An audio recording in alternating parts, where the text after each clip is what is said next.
Sea Kings is a game based around a simple gameplay concept. You have pirate ships. Each pirate ship has 4 cannons. The 4 cannons are mapped to the 4 face buttons, and you shoot the cannons with the 4 face buttons. There's a small cooldown on each cannon, so you can't just spam the cannon at the other player, and you do have to keep your left and right in order, obviously, when turning the ship up and down. The cannonballs can cancel each other out, which leads to some high skill maneuvers if you activate your cannon at just the last second to save yourself, and the most basic game mode is just who can get to 5 kills the fastest.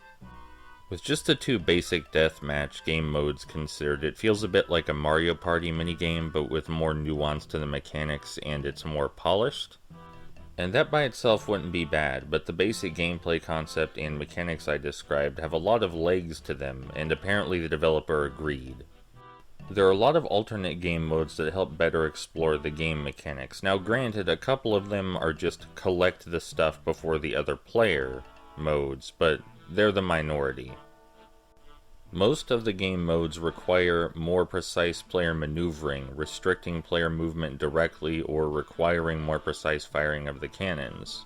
There's a couple game modes where an arena closes in around you, one where a siren pulls all the ships in, and even one where you have to chase the other player around and knock a seagull off their ship.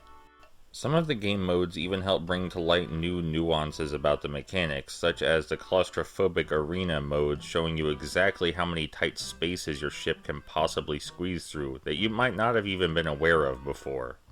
There are even a couple game modes where something is chasing you around and you have to either destroy it or suffer the consequences of interacting with it, a consequence you would rather the other player face instead of you.